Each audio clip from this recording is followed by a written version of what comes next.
Talk Show. Recorded live. Hello and welcome to Castle of Horror, the show dedicated to horror movies and awesomeness. This week we pay tribute to Canadian actor, wrestler Roddy Piper, who passed away just a couple of weeks ago, by talking about John Carpenter's cult hit, They Live. Today's podcast is brought to you, we have, gentlemen, a sponsor. Today's podcast is brought to you by Audible.com. You can get a free audiobook download and a 30-day free trial at www.audibletrial.com/horror. Make note of this URL, audibletrial.com/horror. They have over 180,000 titles to choose from for your iPhone, Android, Kindle, or MP3 player.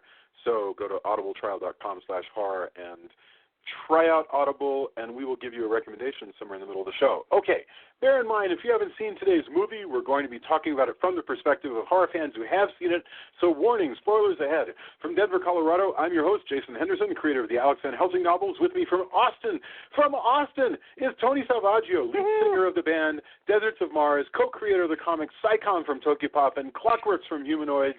He's been working on an animated series that we can't talk about on the show, but is very famous, and he's been moving his house, and he's been doing lots of crazy things. Welcome back, Tony. Hey, actually, I think we can talk about it. Oh, really? Okay, yeah, so it's out now and everything. So, right. Yeah, I've been working on Red versus Blue. And then, and I'm moving on to their new show. So I'm still there. Yay! Cool. However, I think I am obliged to say that this is not an official Rooster Teeth podcast. So there's that, I guess. Whatever. Okay. but the show, Red vs. Blue is still being released weekly, and the season is pretty cool. So. Well, I will be sure and watch it and then report back. Maybe I'll even say something about it on the show. Very cool, my man. All right. Let's see. Also in Austin is Drew Edwards, writer for Rockabilly Online. Of course, Drew, you made it through the whole season when everybody was missing. Writer for Rockabilly Online and creator and writer of the long-running comic Halloween Man. Welcome back, Drew. I am here to chew bubblegum and talk about They Live, and I'm all out of bubblegum. Nice. Excellent. And finally, also joining us from Denver, as always, except for she's been gone for a month. You've been like doing all kinds of legal type stuff. Color commentary from attorney Julia Guzman. I like how cryptic that sounds. All this legal type. I have not been defending myself in court or anything. If that's what it. That would be so awesome. No, it would not. I mean, I am thrilled to be back. I'm glad Tony's back, and I appreciate you guys and Jamie and Adam holding down the fort while we were gone. Yeah, and you got. We had to hold off all kinds of invaders. Let me tell you. Yeah, you did a good job. Jamie and Adam did a fantastical job, and like I said, Jamie actually accompanied one of the episodes with jazz flute, which I think is quite memorable. So, all right, according to Wikipedia, They Live is a 1988 American science fiction horror film written and directed by John Carpenter. The film stars Roddy Piper, Keith David, and Meg Foster, the woman with the most amazingly strange eyes in all of Hollywood. It follows a nameless drifter called Nada in the credits, who discovers the ruling class are in fact aliens concealing their appearance and manipulating people to spend money, breathe, and accept the status quo with subliminal messages in mass media. And that's a very dry recitation of what They Live is about. This is an exciting movie. Let's get our opening thoughts. Tony, tell us what we are to watch and what you love or don't love about They Live. Well, this is another one of these movies where I, unfortunately, or at least for me, I know good people there, but I lived in Mississippi, and I would come to Texas every year because that's where I was born and where my family is, and I'd come and visit, and my solace usually was I would just rent lots of movies, all kinds of genre movies, lots of horror, lots of action, and I saw this one night, like I rented it, couldn't get to the theater at the time to see it, and was blown away, especially by the very infamous fight scene. And it's just awesome. It's got so much good Carpenter stuff. It's just such a good popcorn movie with lots of subversive bits in it. again, I hope nobody steals this, but why there's not a They Live augmented reality thing where you move your phone around and everything turns like this, I have no idea. But there should be. Totally. Maybe we should make that. You should run so hopefully it doesn't right now. get stolen. But there should be a thing. And it's kind of, I mean, in a lot of ways, it's ahead of its time. So I really, really dig this movie. When I was younger, I used to watch a lot of wrestling with my stepbrothers. And so it was really, really cool to have Roddy Piper in it. I don't know. There's just a lot of great stuff. It's just a solid action flick that, you know, really has become the huge part of at least our genre and somewhere else in pop culture. And, you know, we probably wouldn't have Duke Nukem if it wasn't for this, you know, that kind of attitude, or at least part of the attitude that ended up being in that. And a lot of other movies and like genre bits as well owe a lot to this movie. So I think it's a very seminal action horror thing. Very, very good. Julia, your opening thoughts. I don't know if this is your first time seeing They Live, so lay it on me. I feel like I've seen it before. There was so much familiar about it. So I think I have, or at least I've seen clips from it. But, you know, there's some stuff that I really enjoyed. I actually got a kick out of the 5-minute fight scene. Apparently, I was reading that the scene that actually, they actually did all the fights, and so they choreographed it themselves, and then they did the fighting for real. Like, they just didn't do the groin and not face shots, but they were punching each other. And Carpenter just liked it so much, he just kept all, because he was only planning for it to be like 20 seconds. But I thought it was enjoyable. I thought it was hilarious, and that part. And then, you know, there's some interesting things. I'm definitely going to get into my little, you know, armchair psychology about the thing in a little while. And then I'm not thrilled with the ending, so we can talk about that. But the other thing I was going to say just left my brain, so I'll think of it later. That's all. All right. I'm sure you'll have a chance. Drew, opening thoughts, They Live. I really enjoy this movie. It's kind of interesting because you ask so many different people what they think this movie is, and they'll give you a different, like, it's an action movie, it's a horror movie, it's a science fiction movie, it's a satirical comedy. To me, I mean, it is all of those things. To me, this, at its purest form, this is an inversion of the alien invasion film we saw back in the 50s. The aliens are already here. They have already taken over. They've risen up their flag, and we don't even know it. And I love that about this movie. To me, this is the scariest movie that John Carpenter ever made. The aliens in this movie, 1,000 times more frightening than Michael Myers, just because of what they've done. Love this movie. I can't wait to get in to talk about it because there is indeed so much to talk about. I want to say that you know, I love Halloween. Halloween is one of my all-time favorite films. I love The Thing. Boy, that's beautiful. And somebody in the chat room, Chaos, said, you know, hey, you know, Kurt Russell could have starred in this. It would have been a different film. But as I was watching this movie for the first time in probably a decade, I was realizing, first of all, it's very well organized. This is an extremely tightly coordinated film, you know, that goes from act to act. You know, it sets things up beautifully. And second, this is probably the most serious John Carpenter movie. I mean, in a way, it's funny to me, Tony, you said that Duke Nukem owes so much to They Live, and it's totally true. I mean, all of those sort of hyper-macho action films and action games of the past 30 years, you know, have borrowed a vocabulary that I think was heavily influenced by They Live. And yet what this movie really is this huge anti-80s rant that just happens to have that's true. This, you know, and it's so relevant to the political conversations that we're having today. So it's amazing to me that you can enjoy it on both of those levels, and I wonder if there are people who watch this thing and just think it's about, you know, Roddy Piper realizing that there are aliens around, and the whole business of police brutality and all that crap just sort of fritters away, and they don't even notice. I have no idea. I mean, that's what makes a good movie is the surface is like super macho stuff, right? and people can like it for super macho-ness. But then the more you want to dig into it, the more that's like, the more there's just more there, you know? Yeah. Well, and I think You the just keep digging machismo. in. Go ahead. No, I think the machismo. Sorry. No, go ahead. No. You go have ahead, been Drew. Go ahead, Drew. Okay. Sorry. I think the machismo of the movie is also part of the satirical level because it's kind of poking fun at the really hyper macho 80s action movies that were going on at the time with all the one-liners and everything.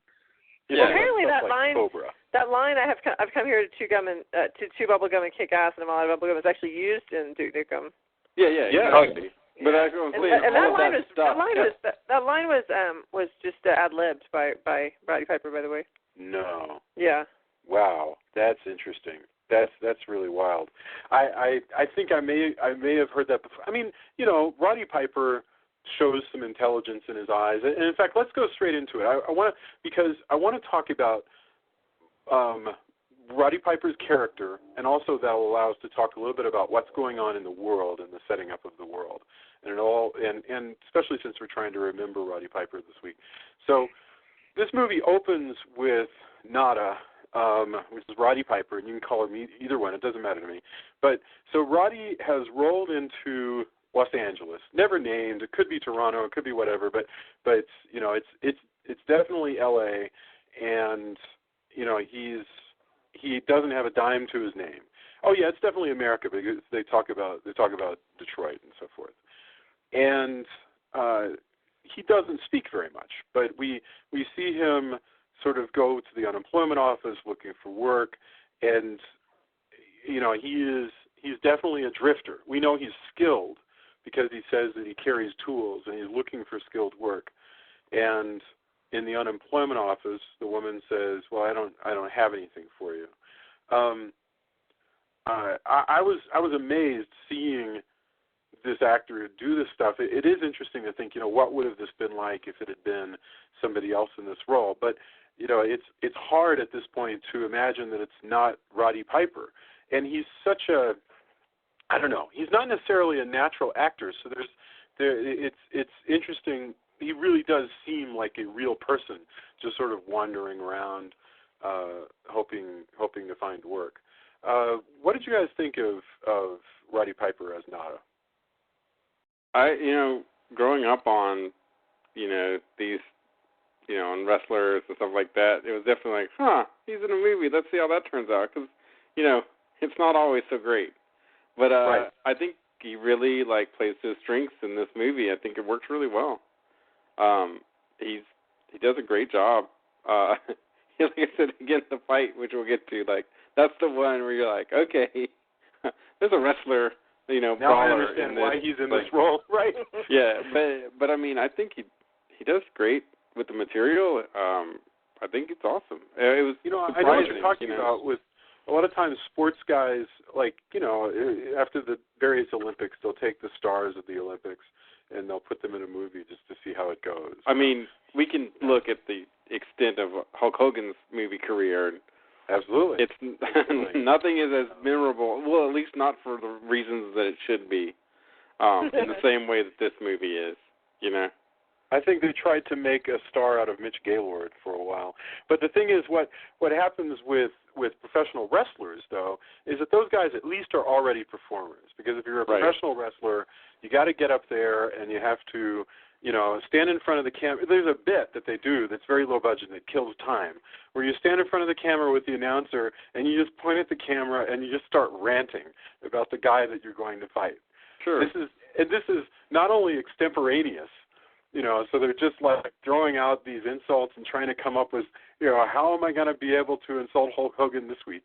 But also, it is acting because they got to play their part. It's just a weird kind of acting and a very strange. Someday people will look back and go, "This is the weirdest relic of our time." I don't know. I mean, there's a lot to it though, because Max, who's been on the show, he helps. He runs a pro wrestling circuit here in Austin.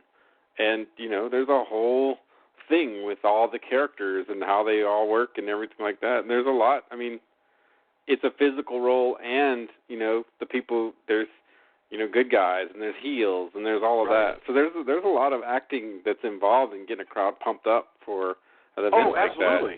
that. And so and like I say, there's no money. Yeah. It's just them standing. I'm just standing here. I'm going to point at the camera and go, I'm going to get you Hulk Hogan or whatever. And how well people respond to it and how well they stay tied to it depends on how well I can project that I actually believe what I'm saying. You're right. You're totally right. There's some real acting going on. I think with Roddy Piper, the other thing he has going for him over actually probably if they had gotten some popular actor of the day, and actually the only other person I could imagine in this movie, and it's funny that somebody in the chat room said it, would be Kurt Russell, because he has such a history with Carpenter, but it would be a completely different movie in a lot of ways. But Roddy Piper has this he's a great face. He has a very un-Hollywood face. He sure does. He's got acne scars. He's kind of chubby looking in his face. He it's looks so weird more like because he takes off his shirt and he's so skinny, right? He's extremely buff, but he's must be like 2% body fat, and yet his face has this puffy, modeled look all the time. You're exactly right. Well, it's probably because he's beaten to death. But the person who popped into my head was actually Patrick Swayze. I think it'd be interesting to have Patrick Swayze in this movie. Oh man, I didn't think about that, but yeah, I think I wouldn't necessarily buy Patrick Swayze as a drifter. Like the same way I buy this guy, because he looks so un-Hollywood. He's in phenomenal shape, but I go to the gym 3 times a week and I see guys that are in really phenomenal shape. That's not impossible. Like you don't see too many people in Hollywood with scars on their faces, at least to the extent that Roddy Piper is. And it's just like that's not a leading role anyway. He doesn't have a leading man kind of look, but I like that. Yeah, it's very unusual. And sometimes that's one of the best things that we can get out of a movie is you find somebody and go, this is somebody who's going to be interesting to look at for the next 90 minutes. I'm going to get some interesting looks from this person. There's going to be, different expressions. Likewise, Carpenter has teamed him with a couple of other interesting people because Meg Foster, we'll get to. I don't want to skip to Meg Foster yet, but holy crap, what a strange-looking person Meg Foster is. And I thought that ever since she was in The Scarlet Letter, there's just something odd about that woman's eyes that make it look like... Jason, it's funny. I was actually just comparing Jamie's eyes to her eyes. No, Jamie's eyes aren't like that. No, Jamie's eyes are gorgeous. These are freaky. Well, I actually think Meg Foster has very pretty eyes, but I'm not saying that tomato. Her eyes, she has these. I'm not saying Meg Foster shouldn't make movies. I actually really like her in the movies, but I find her eyes unsettling. Should we talk about Meg Foster now, or no? I want to first talk about so Nada has not a penny to his name, and he comes into L.A. and this is what's really the key to this film is that Carpenter made the movie, and he really wanted to show the world that he was frustrated with when he was writing it. Which really, this movie really is showing the depths of the recession that hit actually about 5 or 6 years before this movie was made. The 1982 or so recession, there was 10% unemployment in the United States. Those of you who are pretty young may have a hard time remembering what the hell 10% unemployment is like, but that was dark. The last presidential election we had, people were flipping out with the notion that unemployment might come close to 8. And now, but this was it was horrible, and Carpenter was convinced that things were never going to get better. Lives were just shitty. There were no jobs, and everybody who was in power. Well, have they gotten better? What's that? Well, have they gotten better? I think Carpenter might even say no. He might say, unemployment's gone down, but jobs are even shittier than they were before. And worst of all, people are more marginalized. The poor, he wanted to show Nada has wandered in to this camp. The big set that takes up the first part of the film is this homeless camp where there's a community there, and they've kind of got stuff going on. They're set up next to a church mission, right? And they've got soup lines, and they've got tents and stuff. And these are people of all walks of life who have just simply dropped out of the bottom of society and wound up in this vacant lot in L.A. So there's black people, and there's white people, and there's middle class people. There's a guy and his daughter who are just getting by. I mean, this is a dark and sun-drenched vision of the United States. I mean, it seems post-apocalyptic, except it's not. Right? It's the apocalypse that takes place down at the corner, right? It's the apocalypse that you and I don't have to suffer through as long as we have jobs. And then at the points when any of us here have not had jobs, all of a sudden that apocalypse sort of peeks its head through the curtain and makes itself known to us. And you go, holy crap, and there's other people who are stuck in that. So anyway, Carpenter was obsessed with this idea that life was getting worse and worse, and we were all being sedated by television. And and so just think of all the things that he could have done. Somebody goes, hey, John Carpenter, here's $2 million, make an alien invasion movie. It's just so strange that that's not how it went. He's like, I want to make a movie about how upset I am about people being marginalized, and I'm going to throw in some aliens. It's fascinating to me. Yeah, I mean, and that's so timely for us to be, well, I mean, I suppose it's always timely, really, but for us to be talking about this movie and given all the Black Lives Matter stuff and all the, the fact that the police shooting unarmed black people has come out and so is such a topic of conversation right now because, I mean, in this case, it's not about race, but it is about, powerlessness and who has the power and why, and people just kind of deciding to go along with whoever has the power because they're afraid and they just don't know what else to do. But I mean, I think it's really interesting statements in this film about that, about powerlessness and what it means, to have like all the cops against you just because, for whatever the reason is. It was pretty powerful, that part. And also, I thought the business of the motivation of the people who do fight the system being the whole, like I was saying I was going to do a little armchair psychology. I loved when Roddy Piper says that he's not going to let Daddy, push him around anymore, whatever the line was, about how he didn't stand up to his dad, but now he's going to stand up to the man because he's pissed off at his dad. I mean, so much of what we do in life comes back to some kind of childhood, thing, and some childhood trauma. Yeah, we're trying to heal the child wound, as they say, by doing whatever we do as adults. So anyway, I just thought that was really interesting. He gives us some backstory, which, to be honest with you, I completely overlooked, where he says, he tells a backstory about his father pushing him around or something, and it's almost not necessary because to be honest, his character is kind of just a tougher version of us. It does, but you're exactly right. When he decides he's going to rebel, it's because he says, I'm not going to let Daddy push me around anymore. So the first person that he meets when he wanders to town is Keith David. Who the hell is this guy? I know Keith David. He is from The Thing. Yeah, he's okay. He's the voice of Goliath on Gargoyles.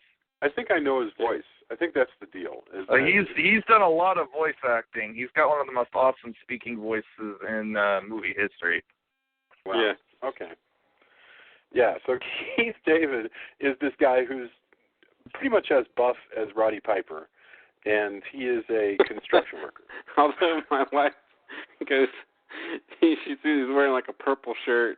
And, he's doing construction stuff, and she's like, yeah, I don't remember seeing construction guys who look like him, working in New York, because her dad worked construction for a long time. She's like, I don't know. But, hey, that was New York. This is L.A. What do you know? But it was pretty funny. It's a good point. He's wearing these sort of dainty colors. And his backstory is that he has a wife. He also has come west because there's no jobs. He has a wife and kid that presumably he's trying to get some money to send to them and stuff like that. So he represents the man who is working and trying to keep his head down and but who still believes that things will work out okay. He's still going to follow the rules, just like Roddy is at the beginning. But what's kind of funny is I found this relationship that they fall into immediately to be fascinating. I mean, there's almost no romance in this movie. I was surprised when Meg Foster came in because I'm not saying that I thought this was going to be a gay romance. It's just that the relationship between Keith David and Roddy Piper, as the construction worker Keith David takes Roddy Piper under his wing and kind of shows him around, finds him a place to stay. Theirs is the relationship that drives the film. It takes the place of a romantic relationship in most movies. It just doesn't happen to be romantic, but it's the central relationship. By the way, Roddy Piper is the reason he was wearing a wedding ring, because I kept wondering, I'm like, are they going to mention his wife? Oh, yeah, what's the deal? It turns out that Roddy Piper just insisted on wearing his wedding ring. That's interesting. He was just like, yeah, I'm not taking it off. But the great thing cool, though. Yeah. Because the thing is, it doesn't really, if it's what you want to do, it doesn't matter because people still wonder, well. Yeah, what happened to his wife, right. Yeah. So it works. I always just assumed he was recently divorced because of or his wife died. joblessness. His wife could have died. Any of those things. And I'm all for a world of movies where you watch it and you go, hey, that was not explained to me. I wonder what the hell was up with that. That never bothers me in the slightest. There's always people who are like, it bothers me they never explained what was in the box or what was in the suitcase. Oh, see, I'm that person. I hate it when it's supposed to be explained. Like at the end of Pulp Fiction when you don't ever find out what's in the damn briefcase. That pisses me off so bad. Interesting. Well, there you go. See, me personally, I prefer not to know.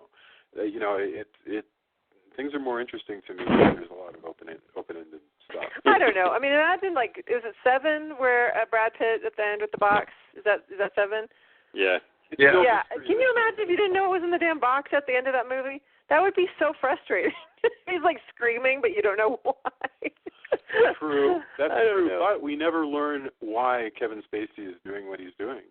And that doesn't bother me in the slightest. Well, that doesn't bother me because you don't know motives, people, but you do know what's in the box. Yeah, but I don't think that's because the dramatic purpose of that whole thing is to see how Brad Pitt reacts to the box. So you kind of have to know. Whereas I think we should save this for when we do 7. Oh yeah, let's do 7. Children. Oh, okay, yeah. All right. So what's the next topic? All right. Yes. So anyway, there's marginalization, like we said. This is the shrinking a lot of talk of the shrinking middle class, which is still something that is talked about a lot today. Also, I kind of believe Donald Trump might be a space alien. Yeah, it's possible. All the space aliens are played by the same stuntman. Is that so? That's awesome. I thought that was awesome. So maybe Donald Trump. That's pretty economical. That's a pretty good way to shoot. I mean, if you're going to be in makeup anyway, and you're going to look pretty much like the same with just different haircuts, why not? That's There are times when you see 2 cops, 2 aliens. Well, they probably just did whatever split screen, whatever they do, but it's always the same guy. Well, I'm sure probably in the scenes where they have background aliens, there are probably other people and cheaper. He played them all. I don't know. I just watched the documentary. He played the quote unquote hero aliens, any alien that got a close up. I see. Okay. So, but basically the mystery comes in with the fact that they have a television. I mean, the television itself is not a mystery. It's just that because these guys in this camp are trying to have a sort of a regular life, they do what Americans do, which is they manage to get a TV plugged in, and they sit around and they watch the TV. We meet a couple of the... And now we walk around with our phones. Yeah, but that's true. I mean, I don't think Carpenter ever could have predicted that. But these guys aren't going to be able to pay a monthly phone plan, and they've got the great You'd be surprised. Yeah. I don't want to get into the phones. It's a good point, but back in '82, of course, everything's over the air, and so TV just comes in through. Oh, although actually, I take it back. I'm sorry. They're watching cable. So they have over the air. They're watching cable because they're watching this channel called Cable 54. Although it's confusing to me because cable keeps getting cut in by, and this is where the mystery comes in, these mysterious messages will just pop in over whatever crappy television they're watching with this guy ranting about how somebody has taken over everything and you can't quite see them, and you know, their power is in the ability not to be seen. So let's back up a minute to the fact that they have a TV with electricity and cable out in the middle of their shanty town. How did that happen? I think that they're running. If you've been to any area of the country that is in poverty, it's been lampooned a lot. Even out in the camp? In a trailer in the middle of nowhere. There's electricity and there's a satellite dish. Somehow there's so if you're in a municipality, there's a way to get an electrical line and a cable line. Especially here, I mean, yes, this is L.A. Like, I mean, that's also part of what it's lampooning. It's got to be there because that's what you do, regardless. You consume TV, you know. Yeah. Gotcha. All they need is 30 yards of extension cord and cable. Or a generator, Darren says. Yeah. So I mean, they're in good shape. But anyway, somebody is breaking. Now let me tell you, when I watched this, the vibe that I got was Videodrome, man, because Videodrome follows much the same stuff. There are weird pirate messages being broadcast over cable. You know, only a few people have seen them. They're very disturbing. There's a moment that Roddy Piper sees somebody on TV, and she's saying something to the extent of, "I'm on TV. I want to be important." All of this stuff reminded me a lot of Videodrome, which came out in '82, which is again the middle of that recession and right when Carpenter, you know, started thinking about this thing. So I think if you're interested in a good companion to this, you should totally check out Videodrome. It's a very strange, way weird film. Anyway, so these messages are being broadcast, and Piper starts investigating it. And can you remind me, how exactly does he figure out somehow these strange messages are connected to the church mission that's across the street? What brings Roddy Piper to investigate that?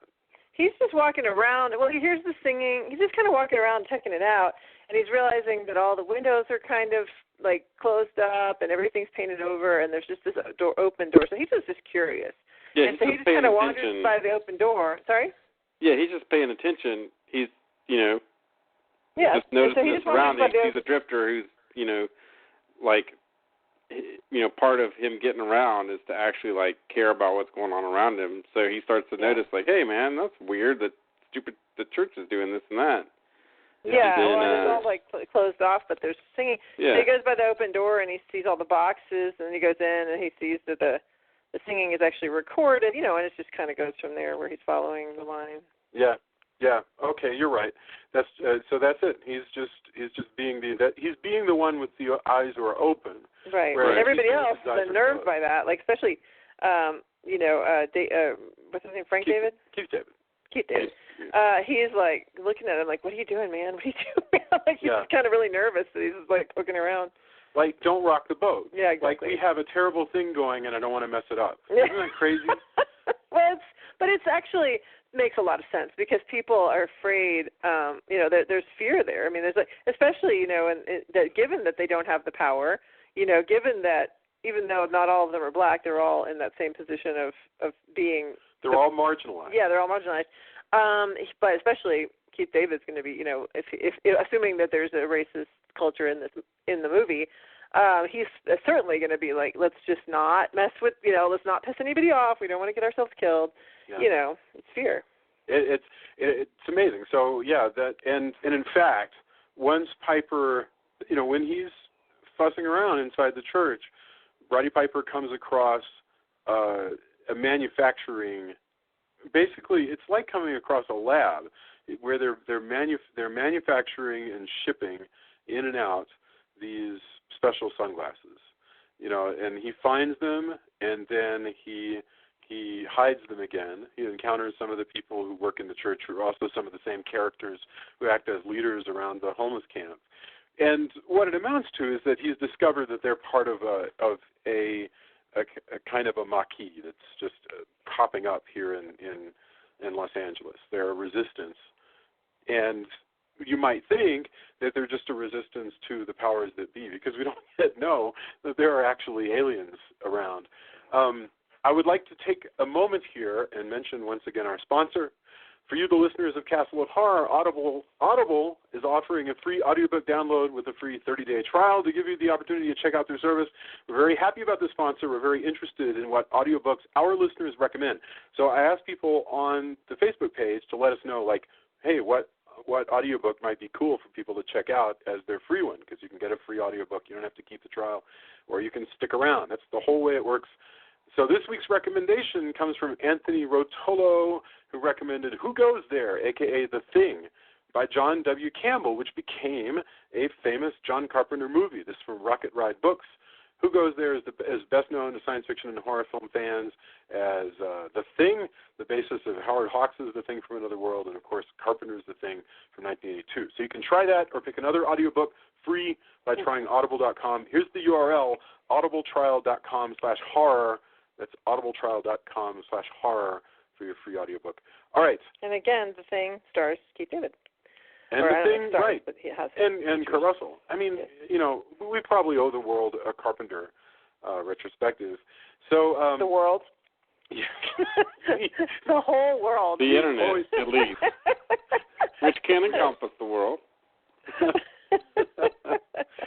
So, yes, basically, as soon as Roddy Piper discovers the guys who are making the mysterious sunglasses, which he has not yet tested, basically. I'm already laughing about the damn fight scene about just put on the damn glasses. So in fact, we can get to that, because the thing we need to talk about between that and this is police brutality. So basically, the police catch wind that something is going on across the way, and the police come down hard against the homeless settlement. They use trucks and vehicles and bulldozers. They bulldoze the entire camp, just the whole camp. Mm-hmm. And this actually, Darren's point in the chat room, this is what happened at Occupy Wall Street last year. Is there came a moment when, you know, the powers that be ran through and said, if you guys don't want to get killed, you better get out of here, and they destroyed the camp. This is real, you know. It's crushing to watch, because we met some of these people, and now the only thing they have, you know, the only dignity they have, this tent and these books or whatever it is they've got, all gets bulldozed. And that is the moment when Roddy Piper's eyes are open, because he goes back to the church. He hauls out the one box that he had hid in the wall, and he tries on a pair of he tries on a pair of the sunglasses, and that's when they enter this sequence. And I don't want to describe the sequence because I'm talking too much. So Drew or Tony, whichever one, who wants to describe just the sequence of Roddy Piper putting on the sunglasses for the first time? I'll cede to Drew. Oh, okay. I was going to defer to you because you haven't been here in a while. But, okay. Well, he's walking down the street, and he kind of casually puts the sunglasses up, and then he looks up. Everything's in black and white. And the billboard, which is previously like an ad for something, it says obey. Or he looks at he takes them off and kind of shakes his head and puts them again, and looks at another billboard which has like a bikini model on it, and instead of having bikini model on it, it says marry and reproduce. And he's walking down, he looks at all the magazines, and he sees it, instead of having what is on the magazines, it says stuff like conform, obey, stay asleep, and then and then at some point he actually looks at some money, and it says, this is your God.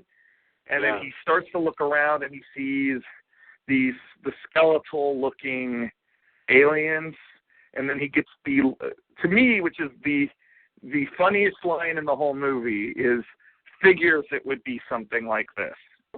Well, he says that when he's looking at the politician on the screen. Yeah, you're right. You're absolutely right.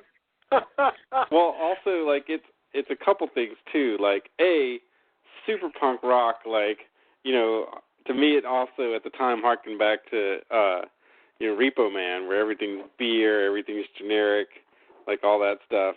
And then also, if you follow punk rock at all, it's just that whole message of, like, what all that was rejecting was exactly what has actually happened in this world of obey, consume. I mean, it's pretty much a perfect 80s, you know, counterculture thing, and not far off. I don't know. It's done so well when you it's so beautiful. I mean, this is your God with the money, like Drew was saying, or you know, the one that strikes me is if you know, I'm always amazed at fast food, right? You know, I'm an American, and I have plenty of addictions to sweet things and salty things and sweet and salty things.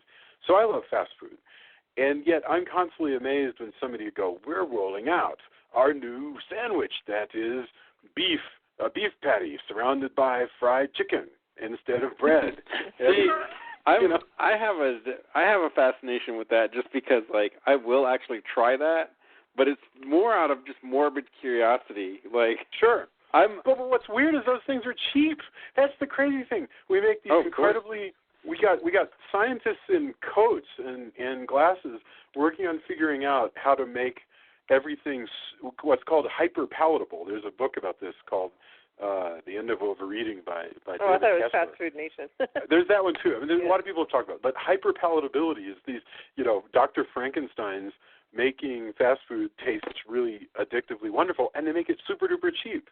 And what this movie is saying is this is the aliens keeping you down by saying consume, sleep. This is your God. You know. Do you know that Carpenter's voice is the one saying sleep? Is it really? Yeah. That's funny. Yeah, because there's a buzzing noise going on. There are machines that are blasting out these broadcasts all around. It's so crazy, this notion that I mean, just it's such a perfect vision that there's a real world if you just open your eyes, you know. And Carpenter even says the characters, you know, the glasses give you a headache. That basically it's more comfortable not to see the reality than to see the reality.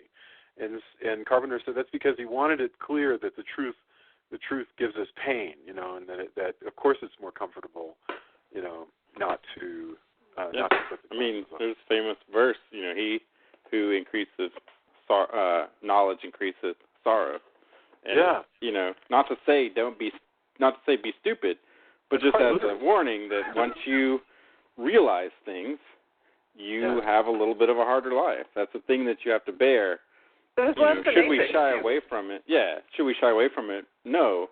But, you know, just so you know, this is what it's like. Well, you say no, Tony, but actually I think the majority of the people say yes. You know, most of the people, I think, would rather, you know, I posted on Facebook the other day the thing about how, you know, first, the whole thing about how first they came for the, you know, the Jews or whatever, however it goes, you know, then they came for the Gypsies, then they came whatever.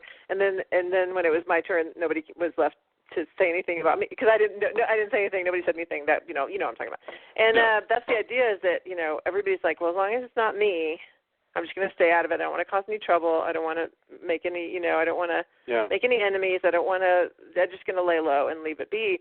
And that's just how we are. You know, it's like most of us would rather live in our, you know, like, I mean, I live in the suburbs. You know, I'd rather live in my blissful little ignorant bubble of suburbia and then occasionally see a sad headline on CNN or whatever than go out there and just be in it. And some people are willing to just be in it. Some people are willing to. Especially when you have everything to lose. Yeah, exactly. I mean, you know, obviously you can be forced into confronting reality when you're thrust out of whatever comfort you had. Right. But if you still have the comfort, that's why even the Bible said, you know, the whole business of being hard for a rich man to get into heaven, harder than a camel to go through the eye of a needle. That's because, holy crap, who wants to give up their stuff? You know, who wants to give up their comfort? You're totally right. And look, I mean, they're you know, they even get kind of there was the culture of selfishness that really got big in the 80s, and the whole, the yuppie thing, and that's really stayed with us. There's still a lot of people that feel this way, like, oh, it's not my problem. It's not my problem. Why should I worry about that guy? I have to succeed. I have to get what's mine. I'm not going to worry about the little guy. Even if I'm looking out for number one. And there's even the character played by George Buck Flower, who's a great character actor who practically cornered the market on playing homeless dudes at one point. But he starts out as a homeless guy, and at the end of the film, he's thrown in with the aliens, and he's this slick yuppie guy who's like spouting all this like Reagan 80s gibberish, at Keith David. Get what's mine. I'm going to stay ahead of. Got to stay ahead of everybody else. Get with the program. Dog world. Blah blah blah. Everybody wants a piece of the good life. Who said the Matrix? I said that the Matrix. I said it's the Matrix because that's what we wait when they wake up and they're suddenly in this awful, ugly world. Yeah, and remember that one guy who goes, don't you ask yourself every day, why didn't I take the blue pill? Yeah. Exactly. Why didn't I stick? Right. And so then, so somebody mentioned in the chat room about how you can, once you know about the aliens, you don't have to die because you can just let them buy you out. They can just pay you off. And that is what's going on with a lot of these guys who actually do know the truth. And like you were saying about the homeless guy, it's like, oh, well, they'll give me money if I just go along with them. That's all cool. We're good. And now I want to talk about, because we didn't talk about it before, I want to talk about Meg Foster. Okay. What is the deal? Meg Foster. What is the deal with, so Meg Foster, to give whoever hasn't seen this movie or hasn't seen it in a long time a little background, she works for the local news station. And she's the program, like the assistant program director or whatever, and programming. So she has the misfortune of being in a car that Roddy Piper needs to get into to avoid being shot by cops. So he carjacks her, and he says, we're going to your place, and they go to her house, and he's trying to convince her to put on the glasses. But for whatever reason, he doesn't push very hard that time, and maybe that's why he pushed so hard with Keith David later, because he's like, that didn't go well when I didn't push before, because I ended up getting thrown out a window.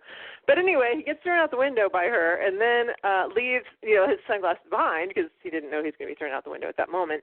And so she presumably picks them up, sees the truth, and is now going to be on their side, because she turns up later at a little subversive meeting. Yeah. And then he manages to get a few more pairs of sunglasses from this box before it gets, that was in the dumpster or whatever. But so now they all have the glasses. They all show up at the subversive meeting, and she's like, okay, yeah, I know, what's going on. I'm going to help. And then at the end, she's suddenly not on their side anymore. She's on the bought out, by the alien side. And I'm just like, was that always the case? Like, was she a spy? Was she always part of these establishment? I think she was in. I think she was in on it from the get-go. That makes me so like sad I never. And angry. Yeah. Both ways makes me sad and angry. Oh, I mean, I kind of like it because it's subverting your expectations of what this character is going to be. Because, like, in your typical movie, she would be the romantic interest, and like obviously Nada is interested in her, and they have kind of like a flirtation, but she subverts a trope that we don't see subverted very much, and the major woman in the film is, of course, going to be, I'm going to fall in love with you, and we're going to have perfect fairy tale love. Right. Yeah, and even though the world is being torn down around us, we'll find each other and we'll be in love. And I'm not even saying there's anything wrong with that, but it's nice to see it turned on its head sometimes. Yeah. She's a collaborator. She's at least by the end, and I think you're probably right. Probably the whole time she's a collaborator. And once again, so yes, Meg Foster, who is this actress who I have no idea if Meg Foster is still around, but in the late 70s and through the 80s, she had this very sort of lush, low voice and these gray eyes that are so gray that they're almost translucent. and consequently, her eyes look weird. She's still making movies. Like, I'm looking at her IMDb thing, and she's still doing all kinds of things. She was in a TV series called The Originals as a regular this year. I mean, I've always enjoyed her work, and I'm glad she's around. But she does have just. She was on Pretty Little Liars, so she's done okay. Oh well, okay. Yeah. No, I clearly I don't watch enough TV. Yeah. But all right, so that didn't work out trying to get Meg Foster to put on the glasses. So now he goes back to try to get Keith David to put on. He needs an ally. So he goes back to get Keith David to put on the glasses, and that brings in. Tony, would you like to explain the sequence in which Roddy Piper tries to convince Keith David to put on a pair of sunglasses? This is definitely one of, if not the most memorable things and what sets this movie apart, is this fight scene that seems to take about 5 times longer than it should, but it's glorious because of that. And, it involves, and this is also, again, like, you have a wrestler, known for brawling. Okay, so we're going to bring this brawl. So he goes to his friend and goes, hey, you of all people, basically, I trust you. You should put on these shades. And the guy's like, no. He's handy Roddy Piper money. He's like, look, I did this for you. He's like, wait a second. You got to see the world for what it is. Put on these shades. You'll see it. I don't want to. Bang, bang, bang, bang. They beat the crap out of each other. Aha, see, I won't put on the shades. No, put on the shades. And this goes on for... You keep thinking it's over. It's got to be over. Like, and, neither of them will budge on their position. And it's amazing because of this. Like, I got to tell you that there have been so many times when I've been, like, I actually think I said out loud, at some point I was like, God, men can be so stupid because... No, this is everything, and this is everything about every action movie.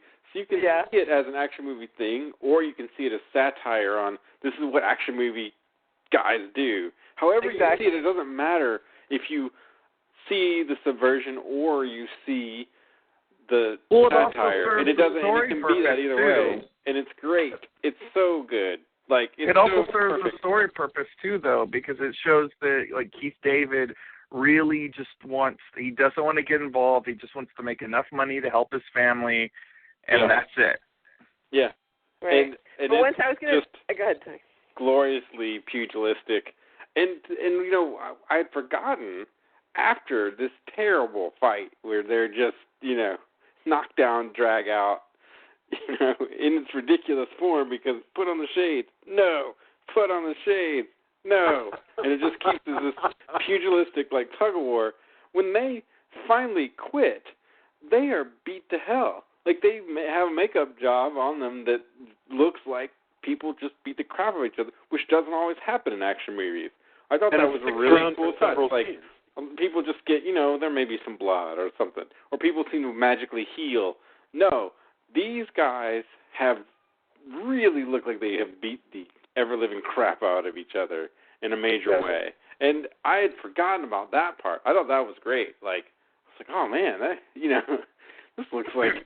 again, that's the part you don't really see as much in wrestling. Like, you may get, they may cut, and so there's blood and stuff. But people coming out of especially a pro wrestling match, don't look like these people. Maybe MMA fighters do now, but they don't look like these guys do in this knockdown, drag-out world. And I thought that was pretty great. And it is amazing. Like, it's quotable, and it's what I think about when you see politicians or you see people who just will not budge on anything. Put on the shades. No, I'm not doing that. I saw a real-life version of that happen right in front of me when I was driving one day, and it was bumper-to-bumper traffic. It was not moving. It was, like, not moving. But there was a merged lane where it wasn't a clear yield. It was just 2 lanes that just become a lane, Mm-hmm. And there was a merged lane, and I swear to God, at not 5 miles per hour, maybe 2 miles per hour, these 2 trucks just crashed into each other because neither one of them wanted to yield to the other one, right in front of me. And I was like, are you freaking kidding me? Oh, my God. Well, if only it could have turned into they could have gotten out and then like, I want to merge. No, I'm merging. I am the merger. That would have been amazing. I mean, that would have definitely ended up on the news.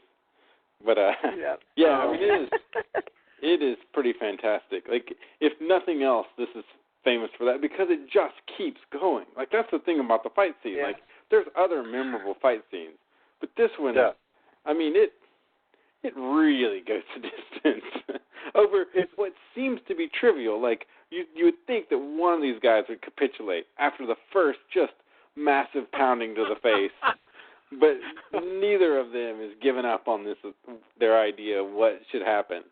And I don't know. It's something. He finally wins and forces Keith David to put on the glasses.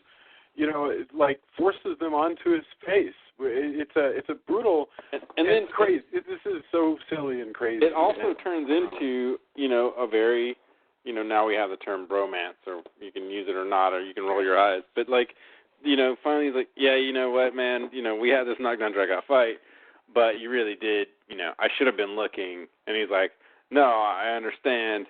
Maybe, you know, it could have been a better way to do this. But now, you know, they're buddies again, and they're fighting, you know, against the aliens. Now we can go face the aliens together. Yep. Yes. They now have their sunglasses, and they're ready to go out and see aliens. And we're going to run out of time, so we should probably munge the rest of it together because it wraps up pretty quickly anyway. Because once they're on the same side, what they discover is, you know, they join up with the underground. Meg Foster appears to be helping them, and there's a long, pretty suspenseful sequence where Roddy Piper figures out that the main signal, I'm going to assume just for the Los Angeles area, is coming from the TV station that Meg Foster works at. You know, but he and Keith David ultimately sacrificed themselves in order to carry out this mission. There's this whole thing where they discover this underground compound where they're having like a swanky human collaborator dinner, and it's also attached to the and it's also attached to the TV station. We see that this is where they teleport the aliens to and fro where their home planet. You know, it's all just great stuff, even though the sets are very minimal. You know, it looks like they just kind of filmed it at some like parking lot somewhere, but it fits kind of this dystopian vibe that this movie has. Yeah, and they're using, you know, a big, beautiful banquet hall, you know, and that's when they find out that, you know, if you're a part of the collaborators, you get all kinds of perks. You're getting money, you're getting alien technology. You know, and this reminds me very recently, Darren in the chat room was saying this movie should have been made recently.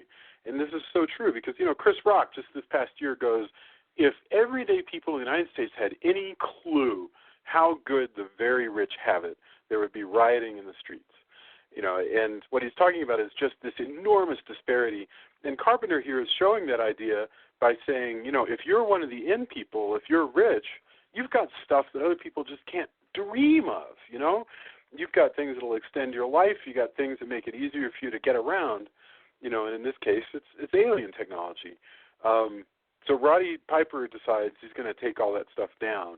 Just think how good it would have been for the aliens if he had just simply become a collaborator. But he goes up, and he does lose his life because Meg Foster turns out to be a spy. Yeah, she shoots both them and she shoots Keith David is kind of like this great reveal because, you know, up at this point you think she's part of team working class hero, and you know, they're running to blow up the satellite that sends out the signal, and you know, she very coldly shoots Keith David in the head, and then goes out and tries and stops Roddy Piper. She pleads with Roddy Piper not to do it, and he shoots her, and he blows up the satellite, which is awesome. And he gets shot. He's dying, But yeah, he gets shot, but he flips. We talked a lot about like the punk rock aspect of it. He flips off the police chopper as he's dying, and it's not like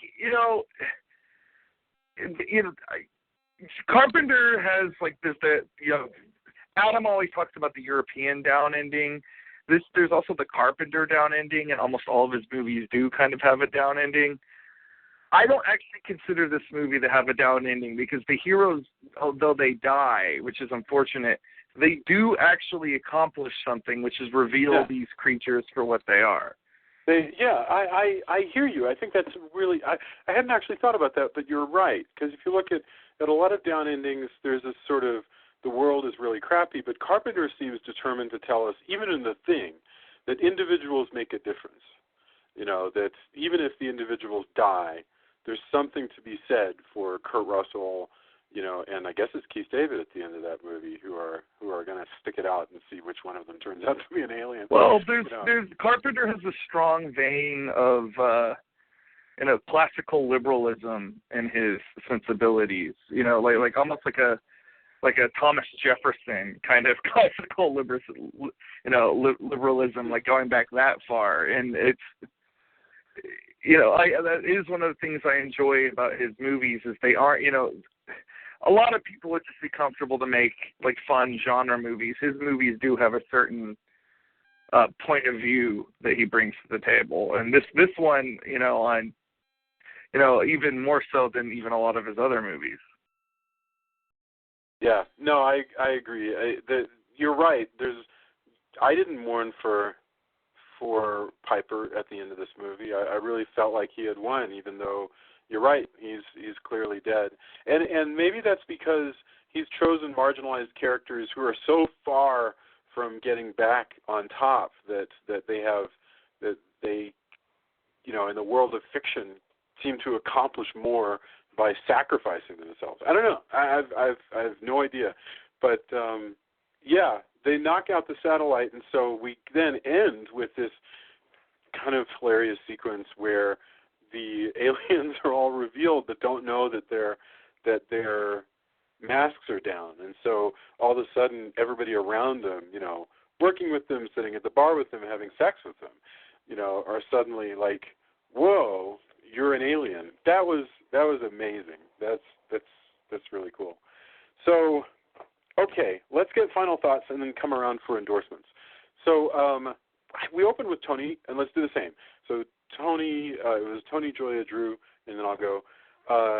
Man, I feel like we could keep talking about this, so I'm sorry to wrap it up quickly, but I know we have to. So Tony, final thoughts. They Live.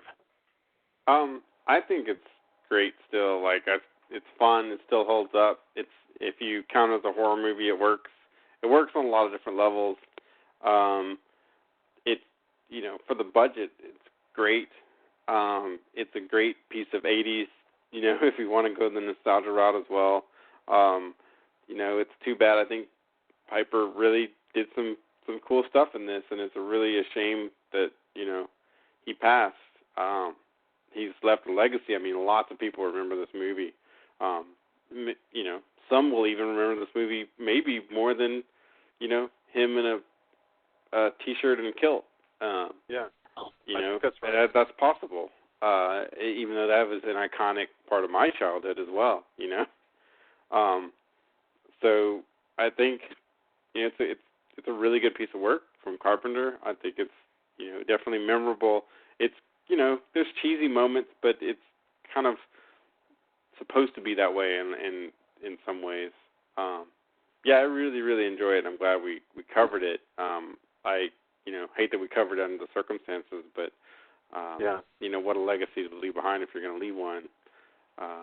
He always seemed like a really cool cat, so, and did fairly well through all this stuff. So I really enjoy the movie a lot, and I think it does a lot. And I think it's still, a lot of what's going on today, it's a little bit in some ways ahead of its time in a way that I hadn't anticipated.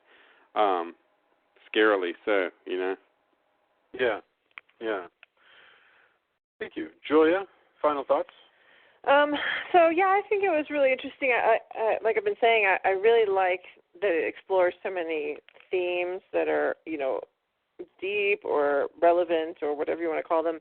I still am pretty upset about the ending with Meg Foster turning out to be a bad guy. I just don't feel like it's the kind of twist that I enjoy, because it didn't really ring true to me. It just seemed like, not that we know this character very well, but it just seemed inconsistent with the kind of character she was, and I don't know. I just didn't feel like they gave us a good reason. Like it would have been in a lot of movies. It seems like they would have been like, at least she would have been like in love with the leader or something, but they didn't have any of that. What were you gonna say, Drew? If it makes you feel any better, I feel like the sort of person that we see, since we're seeing her through Roddy Piper's eyes, maybe she seems like she's better than she actually is. Because I feel like the person that she is when she is telling him not to fight back. I think that's who this woman is all along, and that's my read of it. Maybe the nicer version of her is because we're getting Roddy Piper's character is really whose eyes we have in this movie, and he thinks she's a cool chick, and unfortunately he's wrong. Yeah, I guess that's true. That certainly has happened to all of us, where you have somebody that you thought was, one way, and they turn out to be a completely different person. Exactly. So yeah, I hear you, but it's still disappointing. Because it's disappointing what happens in real life too. But other than that, I think it's fun. I do like the aliens. I love the whole Orwell-esque, business of seeing what Big Brother's really doing and who it is, and that's all a lot of fun. So I think there's a lot of neat things about it. I'm glad we did it. Very cool. Drew, final thoughts. They live. Well, kind of going back to what Tony was saying about Roddy Piper, in going way back to what we were saying about wrestlers turned actors, very few of those guys have a bona fide classic in their filmography. This is definitely a cult classic. I would call it an outright, classic of the alien invasion genre, if you want to pigeonhole it. But so, definitely this versus Suburban Commando or something. This is a pretty phenomenal film to leave behind. It is a shame that Roddy Piper is no longer with us, but it is awesome that he is this cult icon, and we have something like They Live to reflect on. And it is something that was relevant back in the 80s. Unfortunately, it's still relevant now, but the movie can continue to affect people and make them think about what's going on in the world around it. Because the best genre stuff does that. It doesn't just thrill you or frighten you or make you laugh while you're watching it. It gives you something to think about, and that's what this movie is. It's a very thought-provoking movie. Outstanding. My final thought is just that I'll agree with that. If you're going to leave any film behind, this one has really become a part of our conversation. I think it has a lot to say for Westerners and people who want to understand the weird economics of Westerners. Not much has changed other than that things have gotten, I think, substantially worse since Carpenter made this film in '88. So this is a great legacy for Roddy Piper. Let's do endorsements. I want to hear, what are you guys reading, watching, consuming, thinking about, and you want to share with us? So, Tony, do you have anything to endorse? I know you're just back. Maybe you haven't even thought about this, but what do you got? Well, I'm going back to Wormwood, which is on Netflix now, and I think we should still do this movie because it's a lot of fun. I'm trying to think what else I have been going through, trying to catch. There's a ton of new and new old kung fu movies, classic kung fu movies that have shown up on Netflix. I've been trying to catch up on that, but I will have to admit that my past few weeks have been consumed by finishing rendering Red versus Blue and moving. So I haven't, been as good of an American consumer other than, buying a house, which I guess is what we're supposed to do, and, doing all that kind of stuff. See, so maybe I am. Who knows? Yes, you are. And I did, take it. I've done IKEA and everything like that, so maybe I am following this movie a little bit too closely. I need to get some shades and do. Maybe I'll try to subvert the system with Deserts of Mars. Who knows? Hopefully soon. But yeah, Wormwood, and I'm trying to think, and I'm still, as far as reading goes, I'm still heavily into Gundam the Origin, which is awesome. If you like manga and you like giant robots, this is the best retelling of a thing I've seen in probably, I don't know, maybe ever. Like, giving the reins to a person who wasn't the original writer, but then was a huge part of developing it, is a major thing. And, yeah, so Vertical's in Gundam the Origin, I totally, if you're a manga fan at all, you need to pick it up. Very cool. Julia, do you have anything to endorse with us this week? Well, I've seen a couple of great movies, but first I wanted to say that I've been consuming Obey, Marry and Reproduce, No Independent Thoughts, Consume, Conform, Submit, Stay Asleep, Buy, and Watch TV. Those are yours. No. My actual endorsement is Mission Impossible, which I think would be, I'm looking at the list to see which one that would be. 5? You're talking about new mission? That what? Yeah, I'm saying, no, I'm not, I'm saying that, it's Rogue Nation. No, I'm saying I'm looking at the list of those things I just read to see which one that would be, and it'd probably be Consume. Yeah. It's definitely. Anyway, but I thought it was a lot of fun. I mean, I enjoy watching crazy Tom Cruise do crazy ass stunts and all kinds of fun. It's just a fun flick. Very cool. Drew, anything you'd like to endorse for us this week? I'm gonna to fight the system by plugging independent art, more specifically my independently created comics. There's been a lot of Halloween Man noise over the last few weeks. We have a new 99-cent special on Comixology. It's called On a Pale Horse. It's Halloween Man versus the 4 horsemen of the apocalypse, who I have reimagined as the Rat Pack. Sweet. So, Drew, I'm disappointed that you're not. That this is not No Independent Thought, and it's not No Imagination. So I think you need to. I'm fighting the system. I have my sunglasses on. I know. Along those same lines, I have just put out a new paperback. It is the first 9 issues of the Halloween Man Comixology series. It's available on Indie Planet, and that is called Ray Gun Gothic. Check it out. Very, very proud of it. I'm proud of the work of the entire creative team. And further plugging. This is relevant to Jason and Julia.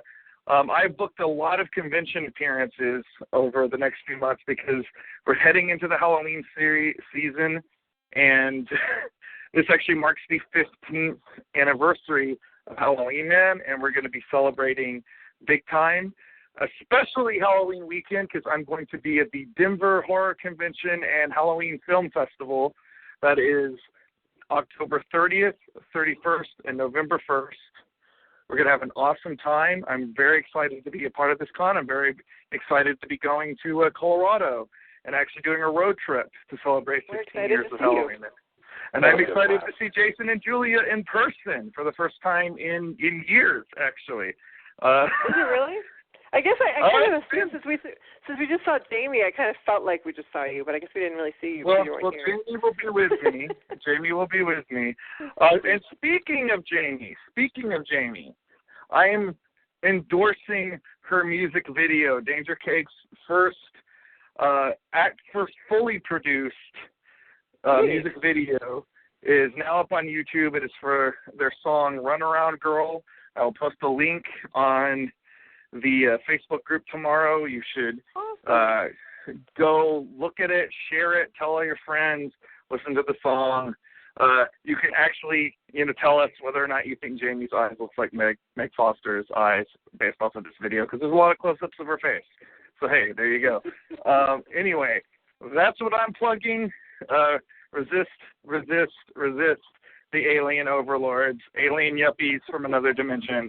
You can resist them through I for purchasing or one supporting. welcome our alien overlords. Yes. Well, I say resist by consuming independent art. All right, sweet. My one endorsement this week, I'll probably have more next week. I've just been so slammed. But I watched something, and it made me laugh like hell. All right, Riff Tracks. Actually, a couple things by Riff Tracks I watched. But Riff Tracks just released Megaforce. And it is, because Riff Tracks will now do, they're the inheritor to MST3K. And for a while they were doing this thing where they just released commentaries that you would put with DVDs. But now they've upped their game a little bit for the past couple of years, and they release full-on DVDs with commentaries. So they're basically back to just being MST3K, except for with no puppets. And they did Megaforce, the classic action adventure film starring Barry Bostwick from the 80s, which just has to be seen to be believed. It's so awful and wonderful. It's a perfect Riff Tracks movie. I laughed so much. It was really, really great. And it was weird to see Barry Bostwick with his full blonde beard and wavy hair and strange skin tight suit. It's a neat movie.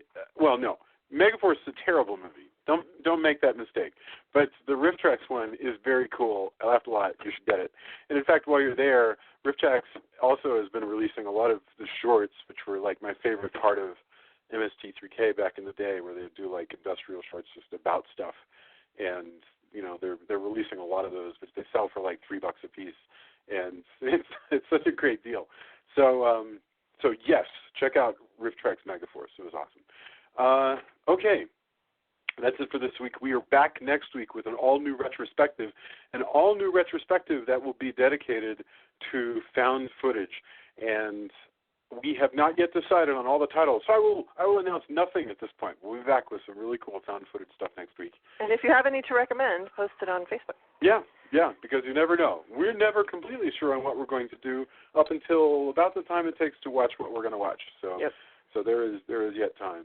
All right. If you're listening and you love the show, please leave us a review on iTunes. This is your assignment. If you've never left us a review on iTunes, leave us a review.